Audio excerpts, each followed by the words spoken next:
Hey, what's going on, guys? It's Modern. I'm finally back from Nationals. I'll be making a video specifically for Nationals, just so I don't want to like intertwine it with this series of videos. I'll just make it its own separate thing. But yeah, I'm back from Nationals. We're making another episode of Road to the Top, and we're featuring the team that I actually used at Nationals. If you've ever seen any of the videos from Billa's Win a Trip Challenge, this might look similar to the team that Marcus used, and it's also pretty similar to a team that Enosh ran at Nationals. So if you caught his team on stream at all, yeah, this team is very similar to that. You have Assault Vest Rayquaza, which is something that it's just like my personal touch on it, but I really like it. Smeargle is just a standard Focus Sash. Amoonguss is red card, so you can actually switch out opposing Pokemon depending on whether they attack your Pokemon or not.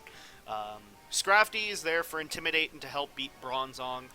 My set's a little different. It's Life Orb. A little bit unconventional, but it's something that I really liked running at Nationals, and in testing it seemed pretty good. And then Citrus Berry, Hidden Power Water Thundurus. Just there to have a little bit more offense against Groudon, and then also to just be a bit bulkier and supportive. So the team's overall just really bulky. It's sort of a Stally / setup team. Obviously Xerneas can set up a Geomancy.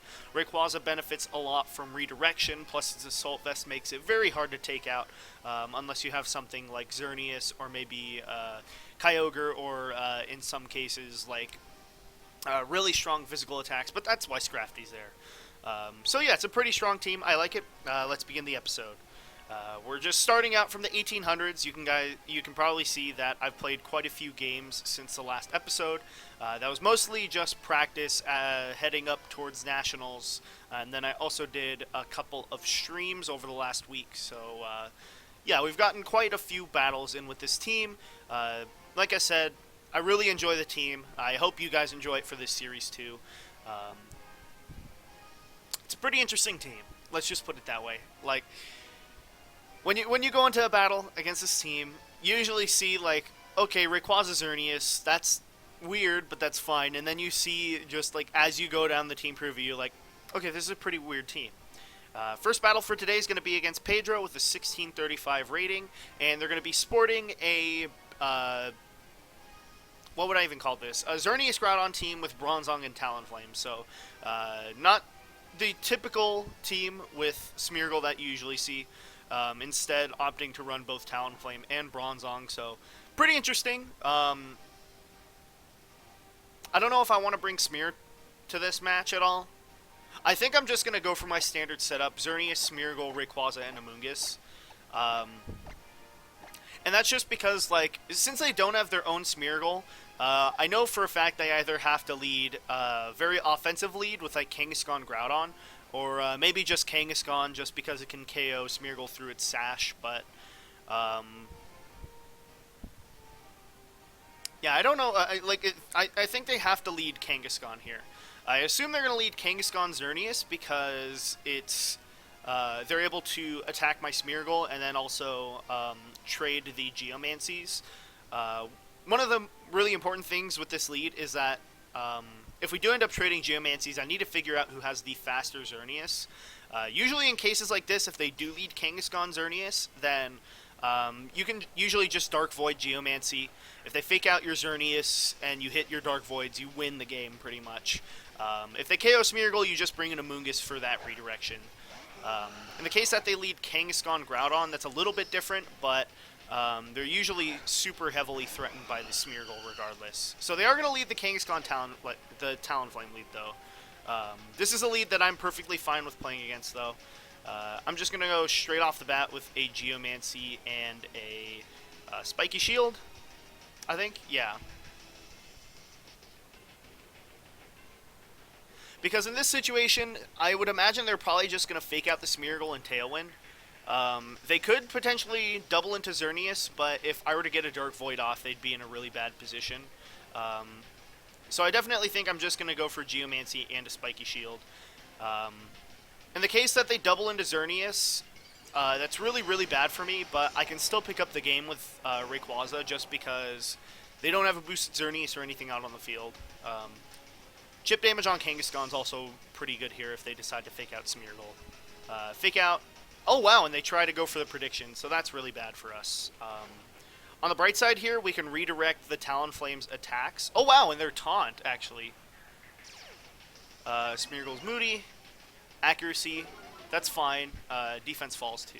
So, I guess that was a pretty safe play by them. Typically, Talonflame don't run taunt because Smeargles nowadays carry Mental Herb, or they usually have Crafty Shield. Right here, I'm just inclined to go for a Geomancy and a Follow Me. And that's just because Power Up Punch can't actually KO my Smeargle. And then, usually in this situation, okay, they're just going for Taunt too. Usually in this situation, since they don't have the Tailwind up, I can just KO their Kangaskhan. So they're going to go for Power Up Punch onto Smeargle. Looks like they might be Adamant Kangaskhan here. They are Adamant Kangaskhan. Okay. But at the very least, I'll have a boosted Xerneas, and I'll also have my Rayquaza in the back, which will be very, very useful. I don't know if I want to bring out Amoonguss yet, though.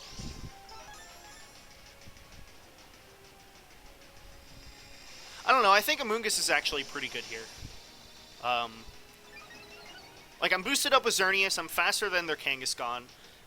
There is some potential that they could have Protect on Kangaskhan too, which could put me in a really bad position. Let's see. How important is Amoonguss going to be here? Because if their Kangaskhan is Protect, then I need the redirection 100%.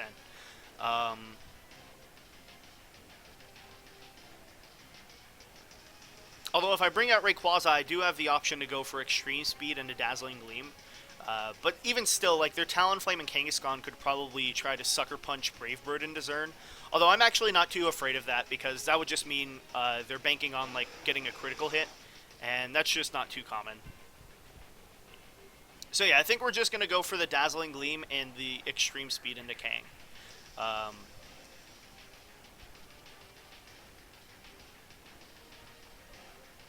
don't know. It feels like that might be a mistake. If my Xerneas can survive a Brave Bird plus a Sucker Punch, then I pretty much win the game with my Xerneas. So I think I'm going to bank on that. I'm going to go for the Dazzling Gleam and everything. Extreme Speed going first because it's +2 priority. The Talonflame is going for Brave Bird, so they are going to try to go for the very cheeky double into my Xerneas. I am super bulky, though, so as long as they don't get a critical hit, then I should be able to get a KO. And they're actually not Life Orb Talonflame, so no crit. Oh, they got one crit. Okay, so we're good. This should pick up a knockout on a Kangaskhan, and oh my gosh, it doesn't pick up the knockout. That's really big.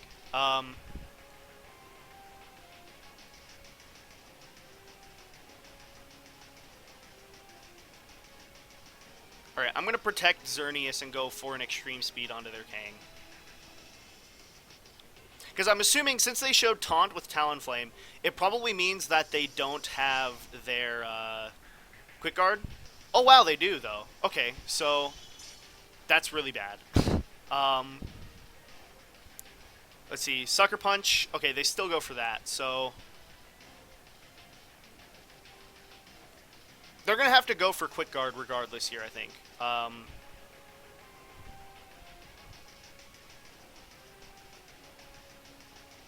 I can double protect Xerneas potentially, but I don't know if that would be the best play here.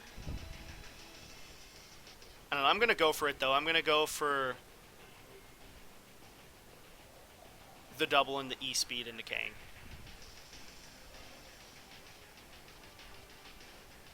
Alright, we don't get the double protect. They do go for Quick Guard again, though, so hopefully they just whiff another Sucker Punch into it. Okay, and they do go for Sucker Punch again. So now we're getting into some mind games because they have to make a move eventually. Because this game would just, at one point, get to timer. So I think this is the turn. I'm going to go for just Dazzling Gleam and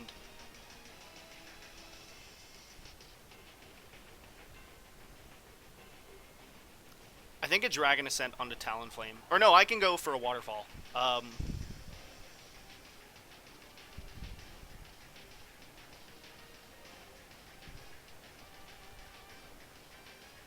Yeah, so we're gonna hope, like, okay, they just go for quick guard, so that's a really weak play because, oh wow, they didn't play into sucker punch though. That's really good. So that's what I was sort of hoping for, but it actually ended up working out, so that's really good. Now we're in a really good position though because the only real threat on their team is the Groudon. Amoonguss in the back can actually win 1v1 against a boosted Xerneas because we actually carry the Clear Smog attack. Let's see, they have Xerneas. Okay, so this next turn we can just go for a Dazzling Gleam and a Waterfall and a Groudon. In the case that they protect Groudon for some reason, that'll be sort of weird, but I would imagine they would just try to protect Zern and maybe try to KO our Zern with Groudon here. So that's what I'm going to play for.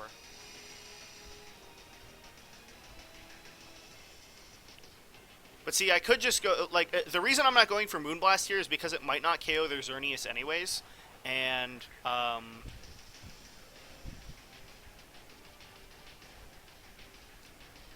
it should put them into extreme speed range.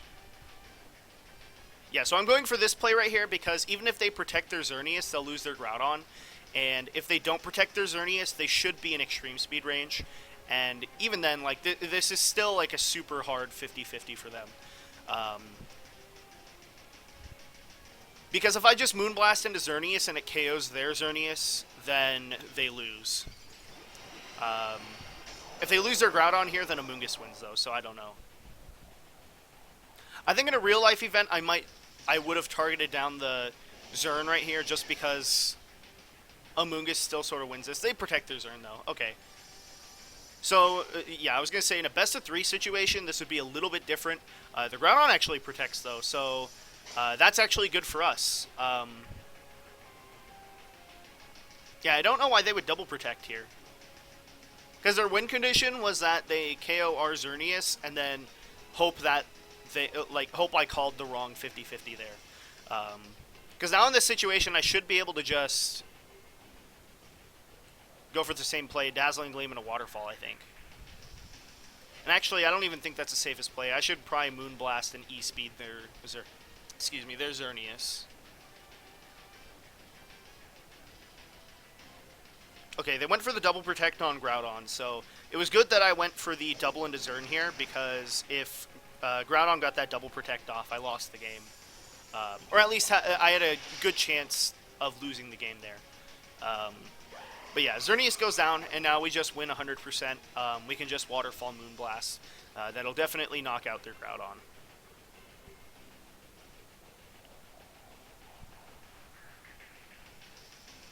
Okay, and they're just wasting time now with the protects. Overall for this match, I would say like the main thing that ended up happening that was weird was that they had both Taunt and Quick Guard on Talonflame. That's really weird because typically you'll have the Tailwind as well as the, You'll usually have Tailwind as well as Quick Guard on your Talonflame, but typically if you run Taunt, then you're usually getting rid of your Quick Guard.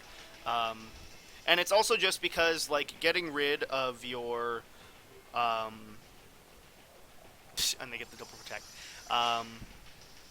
getting rid of your Tailwind is bad, because it hurts your Xerneas matchup, it hurts your Groudon matchup. Like, you get rid of the whole reason, like, the whole main reason to run Talonflame. Like, in my opinion, I think you use Talonflame because it has priority attacks and priority speed control, and just getting rid of that makes no sense. So that's why I was sort of playing around the Talonflame not having Quick Guard there. Alright, they're a bulky Groudon too. They did have Bronzong, so I guess that makes sense. But yeah, we're going to KO them. We're going to win the game. Another match down, and we're actually above the 1800s now, so that's pretty good. But yeah, definitely an interesting match. I don't know why they didn't have... why they didn't go for Tailwind with Talonflame, because you almost certainly run Tailwind on Talonflame. If you don't, then you end up in situations like that match where you're trying to taunt things to prevent speed control instead of just going for your own and not even having to worry about if your opponent has speed control or not. Because in that situation with the turn one, the main thing that didn't make sense to me was that they had Adamant Kangaskhan. I know that because Power Up Punch was able to KO Smeargle, and then they also insisted on going for a taunt with their Talonflames for some reason, which was sort of weird. But yeah, we're going to get into our next match pretty soon. 1808 rating. Okay, so we got 9 points.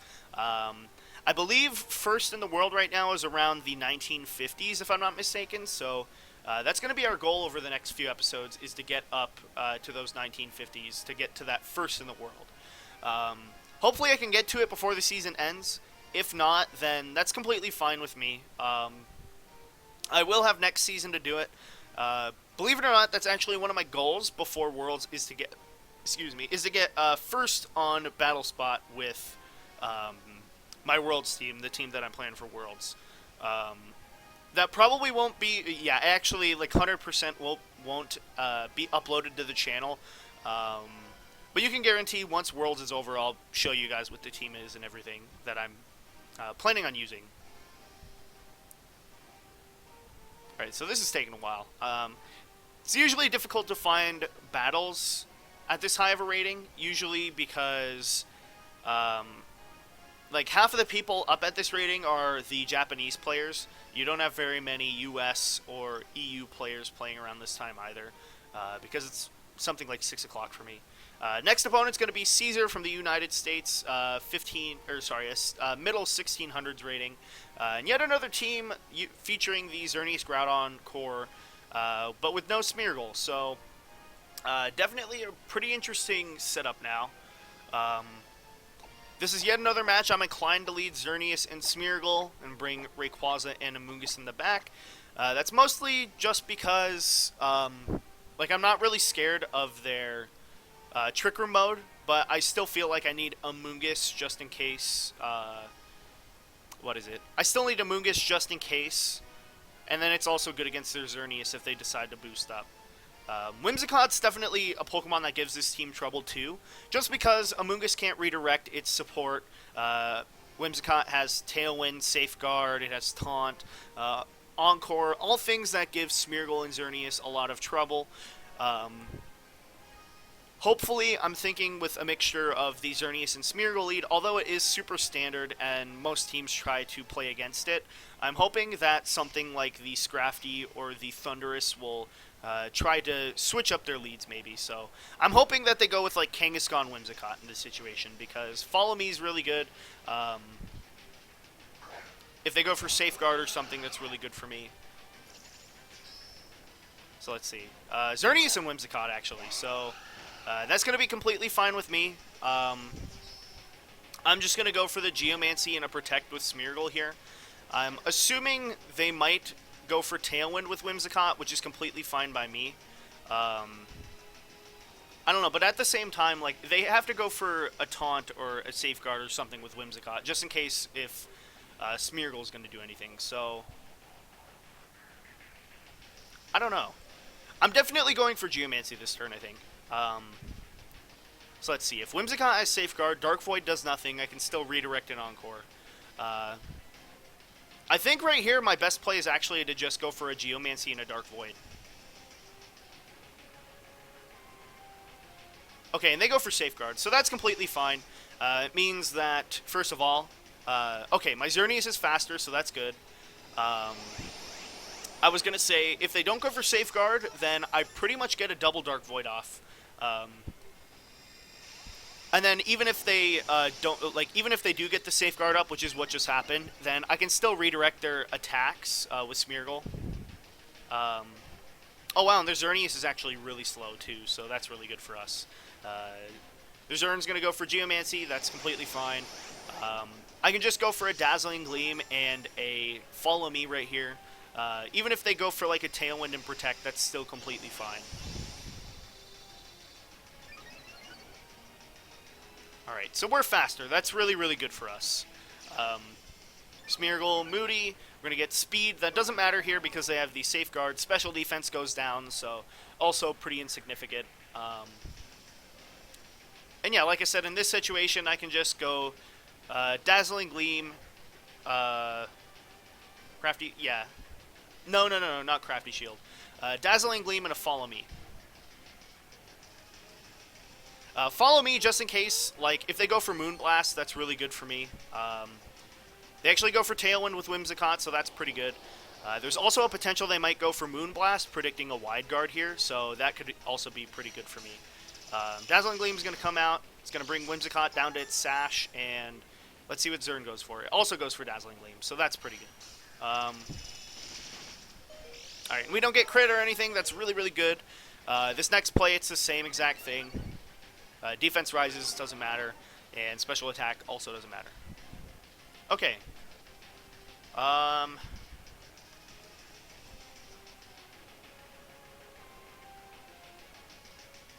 mean, now I'm inclined to go for Moonblast on Xerneas, I think, because that should put them in range of extreme speed.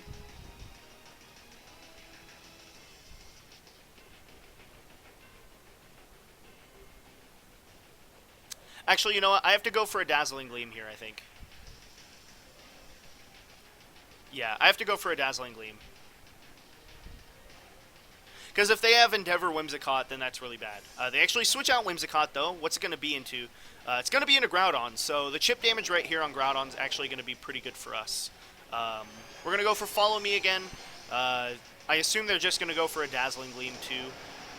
In the case that they go for... I don't know.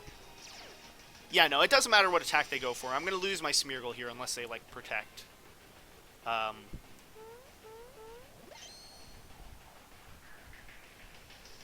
they just go for Dazzling Gleam, so that's fine. Crit on a Smeargle doesn't matter either.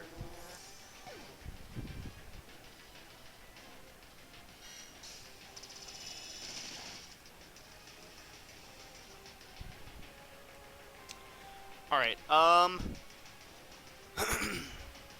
not really sure if I want to bring in Ray here.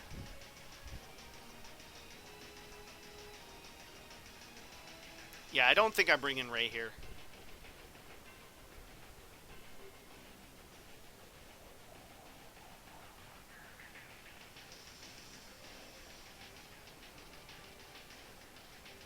Yeah, you know what? I'm going to bring in a Moongus. And then just double protect to see if their Groudon is special or physical.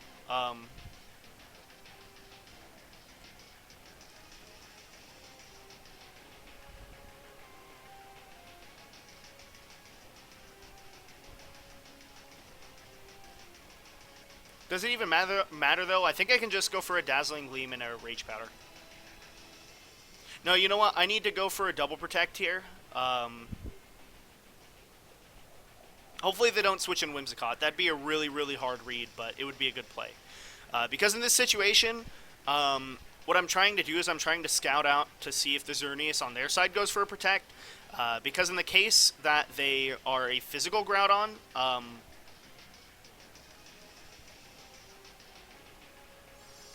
yeah, in the case that they're a physical Groudon, then that's really, really good for us. If he's special... Or no, sorry, if it's special, it's really good for us. If he's physical, then that's bad. His Groudon's actually going to be special, though, so that's pretty good for us. Because that means that Eruption won't KO our Zern. Or no, I just realized it will. But you know what? I think here's the play. I'm going to go for a Protect with Zern. I think I want to go for the double Protect.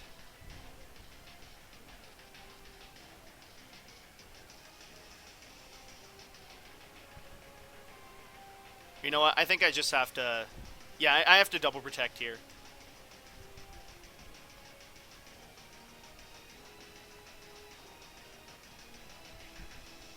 Okay, we don't get that. That's fine. Dazzling Gleam is going to switch them out with the red card, though. Okay, so we still have a chance to win here. They have Xerneas almost dead. They have Groudon almost dead. Whimsicott almost dead. They have Kangaskhan at full health, though. So they actually win this game. I needed to get the double protect right there. I was going to say, earlier in the match, I probably should have just Moonblasted their Xerneas because the Rayquaza switch-in would have been really good. I didn't really think that they would switch out their Whimsicott into Groudon, honestly, because... they would have ended up in a pretty bad position. What would have ended up happening is I could just extreme speed their Whimsicott / their Xerneas, and then Eruption wouldn't KO my Zern because of the weather removal. So I guess I should have just gone for that play. But now we're in a bad position. I need to get a... Yeah, my win condition right here is to get a Dragon Ascent crit onto the Kangaskhan. Because Eruption's not going to do anything right here. Yeah, their Eruption will do almost no damage here. The question is if their Kangaskhan like tries to predict or protect or something. They're most likely just going to double edge though. If they go for Fake Out, they actually give me a chance to win here because critting the Kangaskhan almost guarantees a win. They are going to Fake Out, so that's actually not the best play right here. Eruption should do about 50 damage, I think, unless they crit. 37 down to 101. Okay. They're still going to have the Tailwind, though, so I'm just going to run from this battle. There's not anything that I can do. I guess the main play I should have gone for earlier in the match was just to Moonblast their Xerneas. Like I said, it would have put them into extreme speed range, but I was really scared that their Whimsicott might have Endeavor or something, but just assuming by how they played, I guess they didn't. They also didn't play around Wide Guard or Red Card or anything, so that was also pretty bad. But yeah, it's just little adjustments like that. It's the main reason why I say in a lot of my videos why... I think that best of one is really, really bad for practice. I don't think that Pokemon Showdown and Battle Spot are very good for practice at all. I think they're good for testing teams, but in a general sense, if you're not playing in a best of 3 environment, then things like what I was saying, like Endeavor Whimsicott can get by, especially if you're playing your Game 1, that can definitely catch you. And it just doesn't work in best of 3 because you can play around it so easily. Because in that match, if I did know for some reason what their set was on Whimsicott, then I could have easily just gone for the Moonblast play on Xerneas. I could have easily just switched in my Amoonguss to go and switch them out with the red card. But like I said, it's just little things like that that make Battle Spot not very good practice. But you can't play around everything, unfortunately. Or rather, you sort of have to play around everything, so... yeah, that's going to be the end of the episode, guys. Thanks for watching. If you enjoyed it, please go and leave a like. It helps me out a lot. And if you want to keep up with all this content as we head towards Worlds, make sure you go check out my social media and hit subscribe. I'm ModernGamer. Thanks for watching.